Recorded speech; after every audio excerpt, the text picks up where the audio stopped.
Good morning to all of you. आज के इस सेगमेंट में हम कक्षा 10 के यूपी बोर्ड हिंदी माध्यम विज्ञान के अध्याय 6 जैव प्रक्रम जो कि जीव विज्ञान बायोलॉजी का विज्ञान के सेगमेंट का पहला लेसन है। तो जैव प्रक्रम की बात करेंगे। सबसे पहले बात करेंगे जैव प्रक्रम है क्या। तो जैव प्रक्रम क्या है?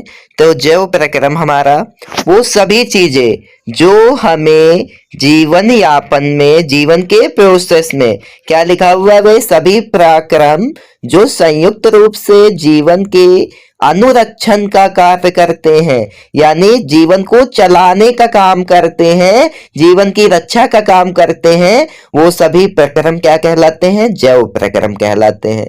तो जैव प्रक्रम हमारे कौन कौन से हैं?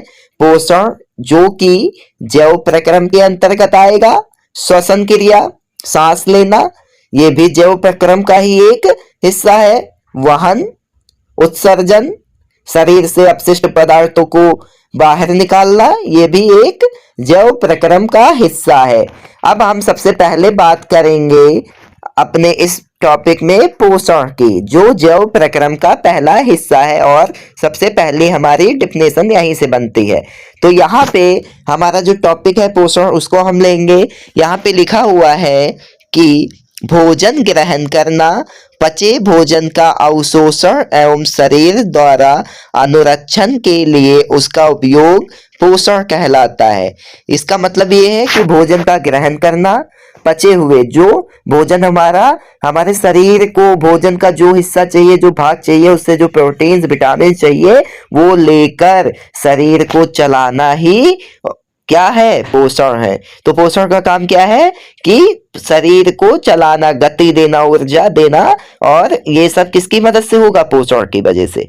पोषण के आधार पर जीवों को दो समूहों में बांटा गया है। कितने समूहों में बांटा गया है?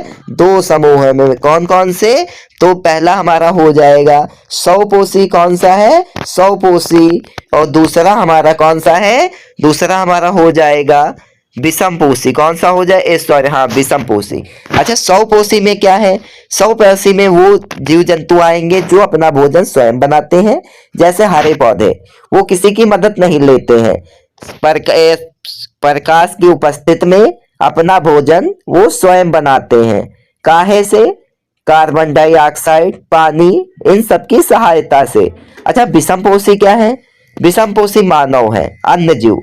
अच्छा, हम लोग दूसरों पे निर्भर हैं, हम अपना भोजन स्वयं नहीं बनाते हैं कि किसान उगाएगा तब हम वहां सब्जी खरीदेंगे, उसके बाद किसान गेहूं उगाएगा तो ये अब गेहूं खरीदेंगे, आटा खरीदेंगे। तो हम लोग क्या है? विषमपोषी है, दूसरों पे निर्भर है। तो इसमें लिखा भी है पोषण का वह तरीका जिसमें जीव अपना भोजन स्वयं नहीं बना सकता बल्कि अपने भोजन के लिए दूसरों पे निर्भर रहता है, उसे क्या कहते हैं? विषमपोषी कहते हैं। तो इसमें क्या होता है? वह अपना भोजन स्वयं नहीं बनाता है, दूसरों के भोजन पर वह डिपेंड रहता है कि उसी के भोजन को वह अपना भोजन बनाएगा। तो ये हमारा था विषमपोषी। अब स्वपोषी में बात की जाए तो स्वपोषी पोषण हरे पौधे तथा कुछ जीवाणुओं में जो प्रकाश संश्लेषण कर सकते हैं, जैसे हमारे हरित लवक शैवाल। अब प्रकाश संश्लेषण क्या है इसके बारे में जानेंगे। सबसे most important topic, 10th class वालों गांठ बांध लो कि ये टॉपिक से कुछ ना कुछ आपके बोर्ड के एग्जाम में पूछा ही जाना है। ये टॉपिक काफी ज्यादा इंपॉर्टेंट रोल अदा करता है आपके बोर्ड के एग्जाम में। तो इस टॉपिक में हम बात करेंगे प्रकाश संश्लेषण क्या है। तो जो फोटोसिंथेसिस है वो है क्या? तो यह वह प्रक्रम है, प्रक्रम का मतलब प्रक्रिया, ठीक है, जिसमें स्वपोषी बाहर से लिए पदार्थों को ऊर्जा संचित रूप में परिवर्तित कर देता है। स्वपोषी का मतलब जो अपना भोजन स्वयं बनाते हैं, वह बाहर से जो लिए गए पदार्थ हैं उनको ऊर्जा संचित रूप में, उनकी जो ऊर्जा है संचित रूप में परिवर्तित कर देता है। ये पदार्थ कार्बन डाइऑक्साइड तथा जल के रूप में देखो लिए जाते हैं जो सूर्य के प्रकाश तथा क्लोरोफिल के उपस्थिति में कार्बोहाइड्रेट में परिवर्तित हो जाते हैं। अब देखिए यहाँ पे जल लिया गया है, जल को CH2O से दर्शाया गया है और कार्बन डाइऑक्साइड जिसे CO2 से दर्शाया गया है। और यहाँ पे तीर के ऊपर जैसे मैंने आपको बताया था क्लोरोफिल, और नीचे सूर्य के प्रकाश को यानी इसकी उपस्थिति में इसको गर्म किया गया, इसकी रिएक्शन कराई गई, फिर हमें कार्बोहाइड्रेट प्राप्त हुआ। क्या प्राप्त हुआ? कार्बोहाइड्रेट C6H12O6 प्राप्त हुआ, जिसे हम कार्बोहाइड्रेट कहते हैं। ऑक्सीजन मुक्त हो गई हमारा। उसके बाद अब हम इसमें बात करेंगे प्रकाश संश्लेषण के लिए आवश्यक कच्ची सामग्री। कौन कौन सी कच्ची सामग्री हैं जो प्रकाश संश्लेषण की विधि में। अच्छा, ये सब चीजें ऐसे क्यों लिखी है, मैं आपको इस तरह के नोट्स क्यों दिखा रहा हूँ। आपकी कॉपी में भी था, आपकी बुक में था, क्योंकि आपको बोर्ड एग्जाम में अगर प्रकाश संश्लेषण पे क्वेश्चन लिखना आ जाता है तो सेम आपको ऐसे ही प्रोसेस में लिखना है। इससे सबसे पहली बात है आपको याद करने में आसानी होती है, इससे आप भूलेंगे नहीं, आपको स्टेप बाय स्टेप चीजें याद रहेंगी और एग्जामिनर भी खुश हो जाएगा कि आपने उसके क्वेश्चन के अकॉर्डिंग अच्छा आंसर क्रिएट करके, क्रिएट का मतलब होता है बनाना, ठीक है, सजाना, अच्छे से बनाना, तो क्रिएट करके दिया है। तो आवश्यक सामग्री क्या है? सूर्य का प्रकाश जो कि प्राकृतिक है, क्लोरोफिल ये भी प्राकृतिक है, कार्बन डाइऑक्साइड, जल, ये सब चीजें हमें प्राकृतिक चीजें है। तो ये अपना भोजन स्वयं बना रहा है, ठीक है। अब देखो हरे पौधे, प्रकाश संश्लेषण के दौरान कौन कौन सी घटनाएं होती हैं। सबसे पहली घटना, ये क्वेश्चन भी आ सकता है कि प्रकाश संश्लेषण के दौरान होने वाली घटनाओं के बारे में बताइए। जब आपने पढ़ा होगा, आपको पता होगा तो आप बता सकते हैं, अन्यथा आप मुंह बनाते रह जाएंगे क्योंकि आपको आता ही नहीं होगा। और बोर्ड एग्जाम में मैंने बार बार आपको बताया है कि ये पूछा जरूर जाएगा। तो कौन कौन सी घटनाएं होती हैं? पहली घटना है क्लोरोफिल द्वारा प्रकाश ऊर्जा को अवशोषित करना।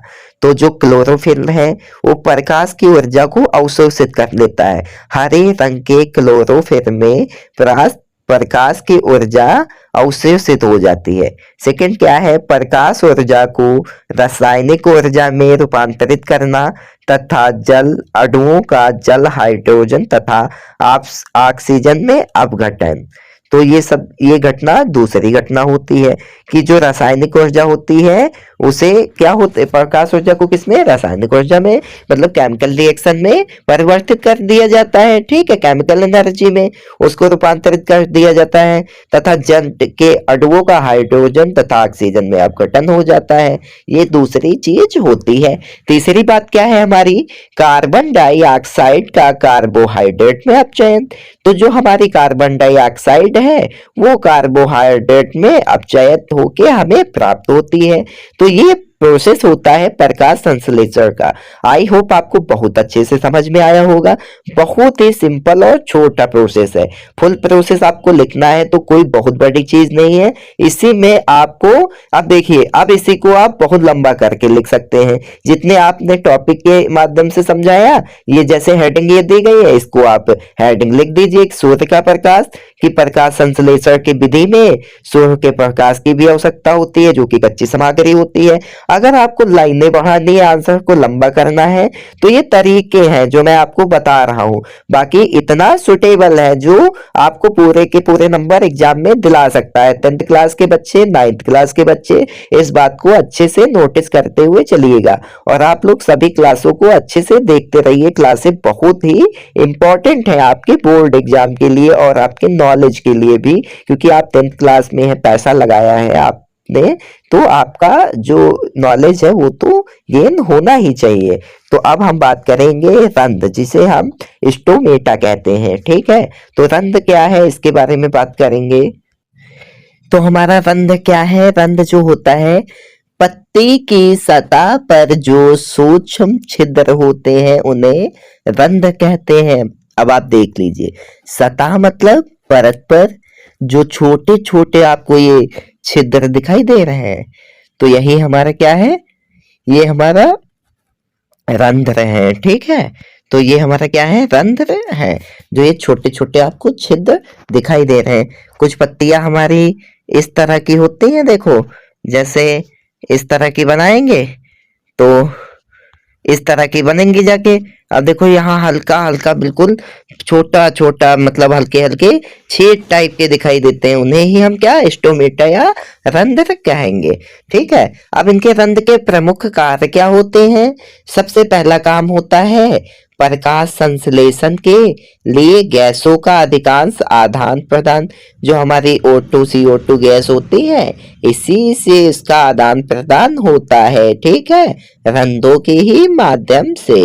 उसके बाद सेकंड का काम हमारा क्या होता है, वाष्पोत्सर्जन प्रक्रिया में जलवाष्प के रूप में रंध्र द्वारा ही, यानी इन छिद्रों द्वारा ही वाष्पोत्सर्जन क्रिया में जल निकलता है जलवाष्प के रूप में, ठीक है। तो ये हमारा रंध्रों का काम था। अब ये हमारे रंध्र हो गए। तो रंध्र छिद्र के ऊपर जो पत्तियों के होते हैं वो द्वार कोशिका होती हैं, और सहायक कोशिका इसके बगल में होती हैं, आधी चर्म कोशिका होती हैं। तो ये सभी सेल इसके आसपास पाई जाती हैं, ठीक है। तो ये हमारा था क्या, रंध्र, स्टोमेटा। तो स्टोमेटा आई होप आपको बहुत अच्छे से समझ में आया होगा। अब विषम पोषी पोषण की बात करेंगे। ये तो हमारा प्रकाश संश्लेषण वाला जो था वो स्वपोषी पोषण का था। अब विषम पोषी पोषण में क्या आता है, होलोजोइक यानी प्राणी संपोषण, स्पोरोजोइक मृतजीवी पोषण, और परजीवी पोषण, ये सब किसमें आता है, विषम पोषी पोषण में, जिसे हम हेटेरोपिक न्यूट्रिशन कहते हैं। तो सबसे पहले होलोजोइक यानी प्राणी संपोषक की बात करेंगे। तो होलोजोइक में क्या है, इसमें जीव संपूर्ण भोज्य पदार्थ का अंतः ग्रहण करते हैं तथा उनका पाचन शरीर के अंदर होता है। तो अच्छा, होलोजोइक जो संपोषण होता है वो अमीबा तथा मानव में होता है। किसमें होता है, अमीबा तथा मानव में प्राय ये चीजें पाई होती हैं, ठीक है। स्पैरोफैटिक, तो स्पायरोफैटिक जो हमारा मृतजीवी पोषण होता है वो हमारा फफूंदी, कवक तथा जितने भी सड़े गड़े पदार्थ से जो प्राप्त होता है वही हमारा स्पैरोफैटिक, जो कार्बनिक पदार्थ से प्राप्त करते हैं। जो कौन कौन से, फफूंदी और कवक। अच्छा, परजीवी पोषक कौन सा होता है, ये होता है परजीवी जो अन्य जीवों शरीर के अंदर या बाहर रहकर उनको बिना मारे अपना पोषण प्राप्त करते हैं। जैसे जू हो गया, फीता कर्मी हो गया, अमर बैल हो गया, ये सब दूसरे के ऊपर उनका खून चूसते जाएंगे, मारेंगे नहीं, और खुद का भी पोषण करते जाएंगे। तो ये परजीवी हैं। अब अमीबा में जो पोषण होता है उसको हम देखेंगे कैसे होता है। तो भोजन को अपने पदार्थ की सहायता से घेर लेता है। खाद्य रिक्का में जटिल पदार्थ का विघटन सरल पदार्थों में किया जाता है। बचा हुआ अपच कोशिका की सतह की ओर गति करता है। जैसा कि आप देख पा रहे हैं ये अमीबा हमारा कुछ इस प्रकार से बना हुआ है। अमीबा की कोई निश्चित आकृति नहीं होती है। अमीबा के सेंटर में केंद्रक पाया जाता है, ठीक है। तो अमीबा में पोषण का ये प्रोसेस है। ये सब चीजें आपको कैसे आएंगी, आपको समझना होगा। आप लोगों को इसको एक नहीं 100 बार बना के कॉपी पे लिख के देखना है। सिंपल भाषा में समझा रहा हूँ। अगर आपके धीर में 6 नंबर में पूछ लिया गया अमीबा में पोषण कैसे होता है, तो इतना सिंपल है, आप इतना लिख देंगे या बना देंगे तो आपको 6 से 6 नंबर मिल ही जाएंगे। लेकिन आपको बनाएंगे तभी जब आपको ये सब चीजें पता होंगी। तो पैरामीशियम में पोषण की बात करेंगे। तो अब अमीबा के बाद पैरामीशियम में, तो पैरामीशियम में पश्च भाप की सहायता से पोषण होता है, ठीक है, जो भोजन एक विशिष्ट स्थान से ग्रहण किया जाता है। मनुष्य में पोषण, अब बात करेंगे ह्यूमनिटी। तो ह्यूमन में पोषण कैसे होता है, तो सबसे पहले अंतःग्रहण, मनुष्य खाता है, पाचन होता है उसका, फिर उसका अवशोषण होता है, उसके बाद स्वांगीकरण, उसके बाद बहुक्षेपण। तो ये प्रक्रिया होती है मनुष्य में पोषण की। तो आहार नाल मुख्य रूप से मुंह से गुदा तक विस्तारित एक लंबी नली होती है। जैसा कि मैंने आपको बताया, पहले भोजन किस प्रोसेस में जाएगा हमारा, सबसे पहले देखिए भोजन हम खाएंगे, मुंह के अंदर ही तो खाएंगे, बाहर तो खा नहीं लेंगे, मुंह के अंदर जाएगा। उसके बाद दांतों से चबाएंगे कि मुंह से ही चबा लेंगे, रखा और मुंह से ही चबा लिया, चब कटेगा ही नहीं, मुंह से कुछ होगा नहीं, दांतों से ही चबाएंगे। उसके बाद भोजन को लार के साथ पूरी तरह, अब भोजन जब मुंह में चला जाएगा चबाएंगे तो लार के साथ मिल ही जाएगा। अब क्या हम अंदर देखने थोड़ा नहीं मुंह के जाएंगे कि मिला है कि नहीं, ठीक है। तो लार के साथ मिला के उसके बाद लार ग्रंथि में, लाल ग्रंथि से निकलने वाले रस को लार रस या लार कहते हैं। स्टार लाल एमेलिस एंजाइम मल्टोस शर्करा, ठीक है। इसमें कौन सा एंजाइम पाया जाता है? एमेलिस। शर्करा कैसी होती है? मल्टोस, ठीक है। तो ये चीजें आपको याद होनी चाहिए। अब उसके बाद सेकंड स्टेप में भोजन ग्रसिका में पहुंचता है। भोजन ग्रसिका में पहुंचने के बाद मुंह से अमाशय तक भोजन ग्रसिका की कुमका कुंचन गति होती है, जिसके द्वारा भोजन ले जाया जाता है। उसके बाद जब पहुंच जाता है ग्रसिका से, अब आता है अंदर अमाशय में। जब अमाशय में आता है, अच्छा ये ह्यूमन बॉडी का एक चित्र है जिसमें ये बताया गया है कि जिह्वा कहाँ है, मुंह कहाँ है, ग्रसिका कहाँ है, यकृत कहाँ है, अग्नाशय कहाँ है, प्रेषिका कहाँ है, अमाशय कहाँ है, गुदा द्वार। तो ये आप अच्छे से नोट कर लीजिएगा। अगर आ जाए मानव पाचन तंत्र का डायग्राम बनाइए तो इसको आप बहुत अच्छे से, इसीलिए मैं जितने भी डायग्राम हुए सब आपको इस पे के माध्यम से समझाने की कोशिश करता हूँ, जिससे आपको अच्छे से समझ में आ सके और आप चीजों को आसानी से समझ सके। तो ये हमारा मानव पाचन तंत्र का डायग्राम था। उसके बाद अमाशय में आने के बाद जठर ग्रंथियों में ये बंटता है पेप्सिन, हाइड्रोलिक अम्ल और श्लेष्मा में। पाचक एंजाइम प्रोटीन का पाचन करता है, अम्लीय माध्यम तैयार करता है जो कि पेप्सिन की क्रिया में सहायक होता है। अमाशय के आंतरिक स्तर के अम्ल से रक्षा भी करता है। तो भाई सबका अपना अपना, प्रोटीन वाले हिस्सों को प्रोटीन ले लेता है जो चीजें होती हैं, तो इस हिसाब से बढ़ जाता है। उसके बाद क्षुद्रांश में आता है, आंत में होते हुए अब परिवर्तित होता है। कार्बोहाइड्रेट वाला हिस्सा कार्बोहाइड्रेट में हो गया। अच्छा ये सब चीजें परिवर्तन कहाँ से होते हैं? आंत से, ठीक है, तरस से, सॉरी। तो कार्बोहाइड्रेट वसा ये सब निकल जाते हैं। उसके बाद ग्लूकोज वसा, मतलब जिसमें बंटना होता है, अब यकृत तथा अग्नाशय में स्थावत प्राप्त करती है। उसके बाद यकृत से पित्तरस, पित्तरवण ये सब बन जाते हैं। ये सब बनने के बाद हमारा देखो भोजन होते हुए बृहदान्त में आता है और जल का अवशोषण कर वज्र पदार्थ गुदा द्वारा शरीर से बाहर निकाल दिया जाता है। तो कितना लंबा प्रोसेस होता है कि मतलब जितना चाहिए शरीर को, जिससे शरीर चल सके उसको रखा जाता है, और जिससे नहीं चले उसको हटा दिया जाता है, ठीक है। अब देखो अग्नाशय में अग्नाशिक रस होते हैं, amylase enzyme, trypsin enzyme, lipase enzyme, ये सब अग्नाशय में पाए जाते हैं, ठीक है, अग्नाशिक रस में। अब प्रोटीन जो होता है ट्रिप्सिन, पेंटोस, वसा जो होती है लाइपेज, वसा अम्ल बन जाता है, मतलब ट्रिप्सिन के उपस्थिति में, और वसा लाइपेज को ग्रहण करती है और वसा अम्ल बनाती है। स्टार्च एमेलिस एंजाइम की सहायता से ग्लूकोज बनाता है। तो ये सभी एंजाइम अपना अपना काम करके हमारे शरीर को पूरी तरह से पोषण दे देते हैं, ठीक है। कैसे?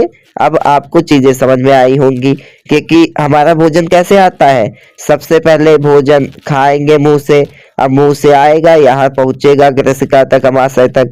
अब अमाशय में आने के बाद जठर ग्रंथियों में विभाजित होगा, यहाँ से पेप्सिन जो एंजाइम है हमारा प्रोटीन का पाचन करता है, ठीक है, प्रोटीन पाचन करता है, और हाइड्रोलिक अम्ल जो अम्लीय माध्यम तैयार करता है पेप्सिन की सहायता से पेप्सिन की सहायता क्रिया में सहायक होता है, ठीक है। क्योंकि ये जो हमारे एंजाइम है पेप्सिन, और मतलब ये क्या कहते हैं, पेप्सिन और पेप्सिन, ट्रिप्सिन, लाइपेज, यही सब भोजन को तोड़ के उनके अलग अलग रूपों में बांट देते हैं, जिससे हमारा जो भोजन है वो हमारे शरीर को ऊर्जा देने योग्य बचता है, और बाकी जितना पदार्थ है गुदा द्वारा वो बाहर निकल जाता है, आपको पता ही है।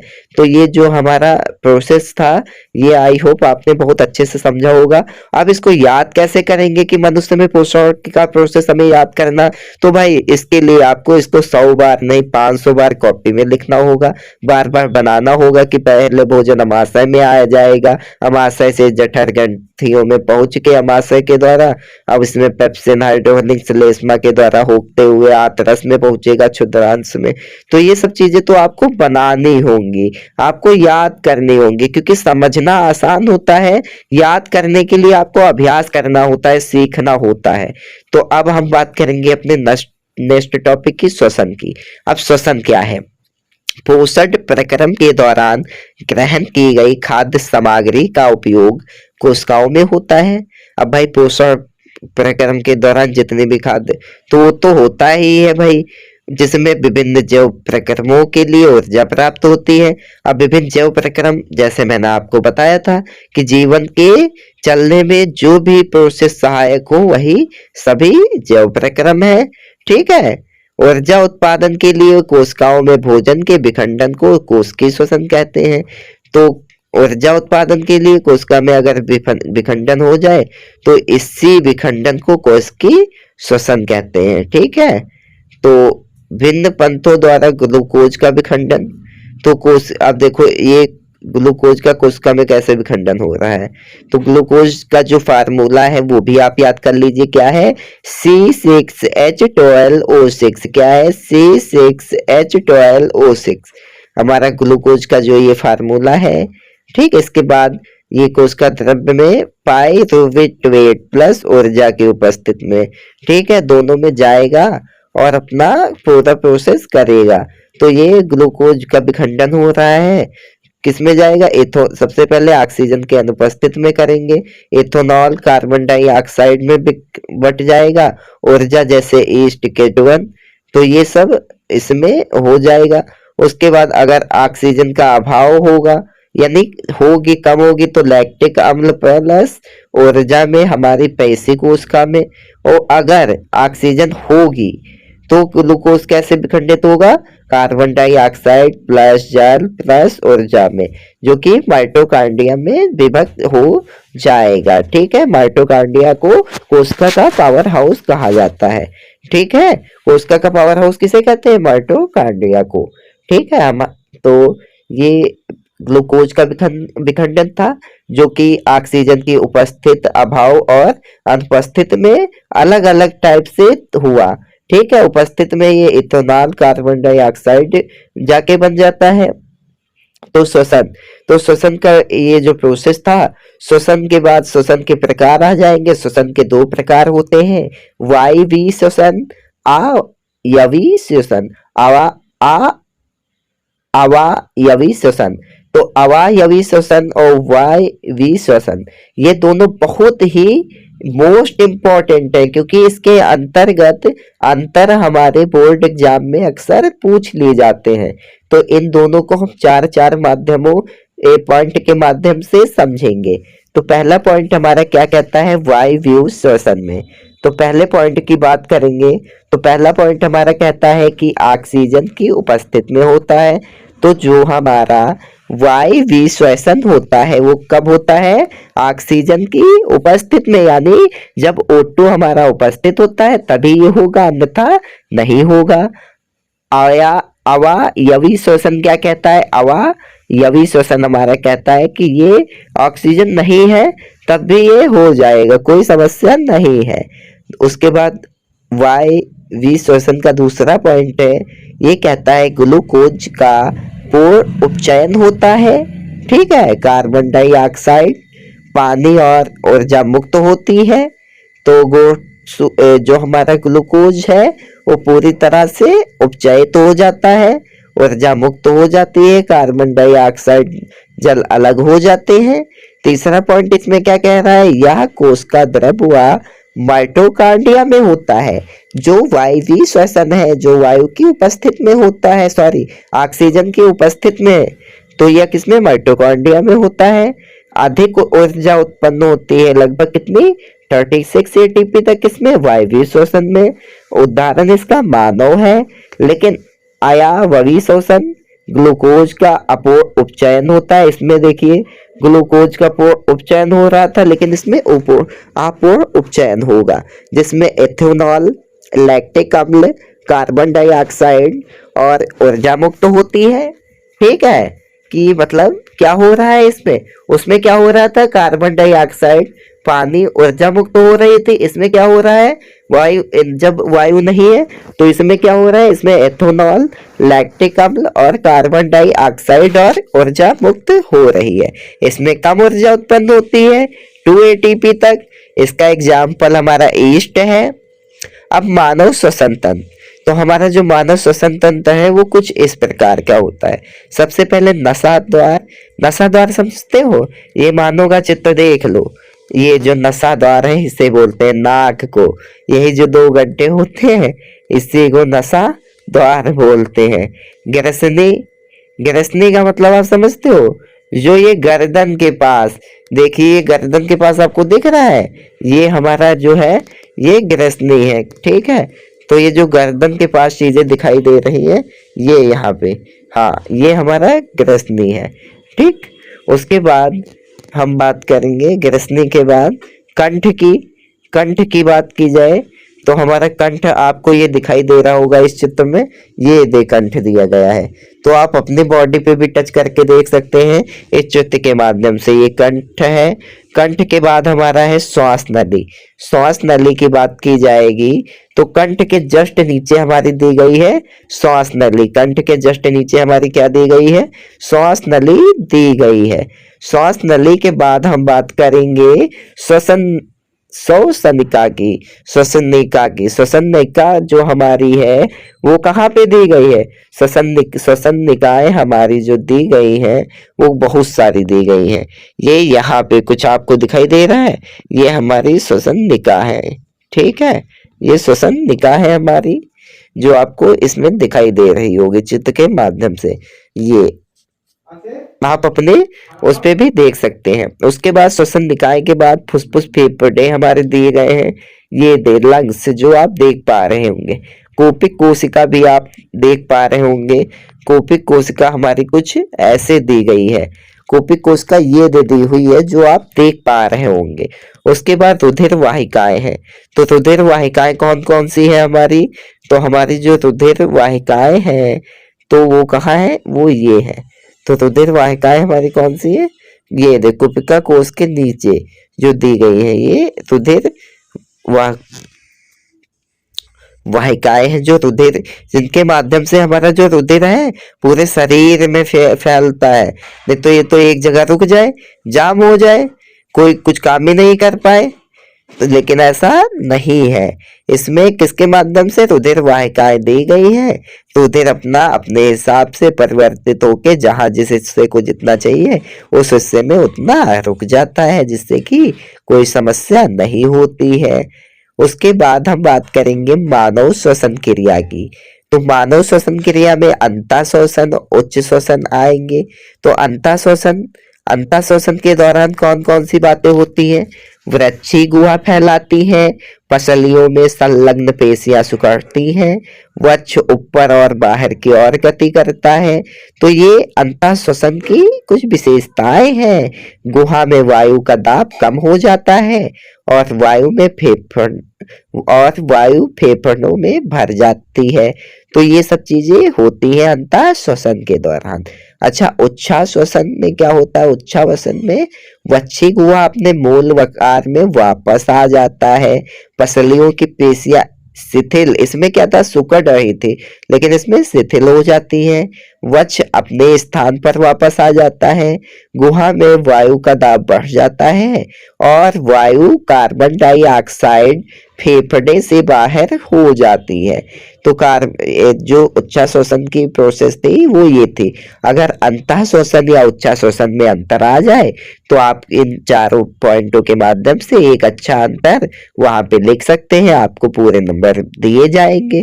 तो ये कुछ बातें थी। अच्छा, अंतः श्वसन सांस द्वारा वायुमंडल से गैसों को अंदर ले जाना। अंतः श्वसन क्या है, सांस द्वारा वायुमंडल से गैसों को अंदर ले जाना। अच्छा, उच्छ्वास क्या है, फेफड़ों से वायु या गैसों को बाहर निकालना, ये उच्छ्वास है, मतलब फेफड़ों से वायु या गैसों को बाहर निकालना। स्थलीय जीव श्वसन के लिए वायुमंडल से ऑक्सीजन का उपयोग करते हैं। ठीक है, स्थलीय जीव क्या है, श्वसन के लिए जो वायुमंडल से ऑक्सीजन का उपयोग करते हैं। जो जीव जल में रहते हैं वे जल में विलय ऑक्सीजन का उपयोग करते हैं। अब देखिए कृपिका व ऊतकों के बीच गैसों का आदान प्रदान। वायु O2 के समृद्ध से, अच्छा वायु वायु को ऑक्सीजन भी कहते हैं जिसे O2 से डिनोट करते हैं। डिनोट निरूपित, निरूपित मतलब लिखा जाता है। कूपिका, उसके बाद रक्तवाहिका। अब क्या O2 आरबीसी में हीमोग्लोबिन के साथ मिलकर HbO2 यानी हीमोग्लोबिन डाइऑक्साइड बनाता है। ठीक है। CO2 का उत्पादन ऊतक में, ग्लूकोज का ऑक्सीकरण ऊतक में, धमनी O2 ऊतकों में पहुंचती है। सेकंड हमारा क्या है, CO2 ऊतकों में, CO2 वाहिका में, CO2 रक्त विसरण में। तो ये प्रोसेस था। CO2 का मोचन नसा द्वारा, CO2 द्वारा कोप कोशिका में विसरण, रक्त वाहिकाओं द्वारा कोशिका में विसरण द्वारा बाहर। तो ये हमारी जो CO2 का गैसों का आदान प्रदान था कोशिका व रक्त ऊतकों के बीच कुछ इस प्रकार से होता है। बाकी CO जब क्या कहते हैं कि CO2 का आदान प्रदान होता है तो ये सब अलग अलग प्रोसेस के साथ अलग अलग क्रिया करके अलग अलग रिएक्शन बनाती हैं। अब बात करेंगे संवहन। काफी इंपॉर्टेंट टॉपिक है, एग्जाम में पूछ भी लिया जाता है। संवहन किसे कहते हैं? तो अगर हमने पढ़ा है कि मनुष्य में भोजन तथा ऑक्सीजन व अन्य आवश्यक पदार्थों की निरंतर आपूर्ति करने वाला तंत्र संवहन तंत्र कहलाता है। तो जो मनुष्य में जितने भी आवश्यक पदार्थ हैं उनकी आपूर्ति करता है वही हमारा संवहन तंत्र कहलाता है। मानव संवहन तंत्र के मुख्य अवयव इस प्रकार है, हृदय, रक्त नलिकाएं, धमनी व शिरा, वहन माध्यम, रक्त व लसिका। तो ये हमारी क्या थी, मानव संवहन तंत्र के अवयव थे, मुख्य अवयव। तो रक्त की बात करेंगे तो रक्त हमारा ठोस अवयव, द्रवीय अवयव, दो भागों में है। ठोस में हमारा रुधिर कहता है, द्रवीय अवयव में हमारा प्लाज्मा आ जाता है। अब प्लाज्मा पीले रंग का तरल पदार्थ है जिसमें 90% जल होता है तथा अवयव जैविक। प्लाज्मा प्रोटीन जैसे एल्ब्यूमिन, ग्लोब्यूलिन, अजैविक खनिज तत्व आदि से मिलके बना होता है। ठीक है।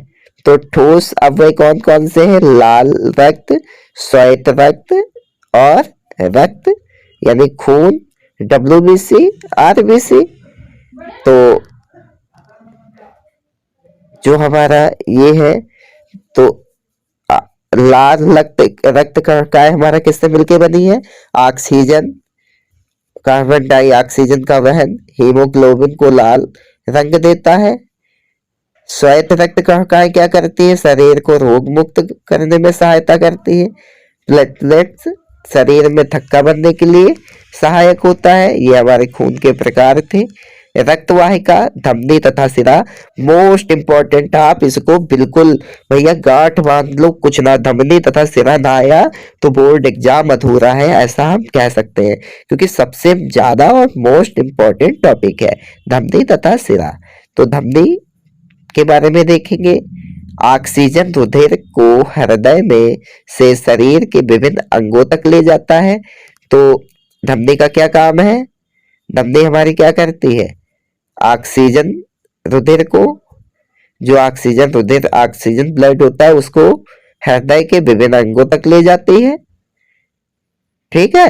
शिरा क्या काम करती है? शिराएं विभिन्न अंगों में अनाक्सीकृत रुधिर एकत्र करके हृदय में वापस लाती है। अच्छा, ये हृदय से शरीर के विभिन्न अंगों में ले जाती है। दूसरा पॉइंट क्या है धमनी में? धमनी की भित्ति मोटी व अधिक लचीली होती है। तो दूसरा पॉइंट इसमें क्या है? इसकी भित्ति जो होती है कम मोटी तथा कम लचीली होती है। अब धमनी में वाल्व नहीं होते हैं लेकिन शिरा में वाल्व होते हैं। चौथा है धमनी ये सतही नहीं होती, ऊतकों के नीचे पाई जाती है। अच्छा, ये सतही होती है, ऊतकों के ऊपर पाई जाती है, ऐसा हम नहीं बोल सकते, लेकिन ये सतही होती है। तो ये हमारा कुछ प्रोसेस था। तो आई होप जानकारी आपको बहुत अच्छे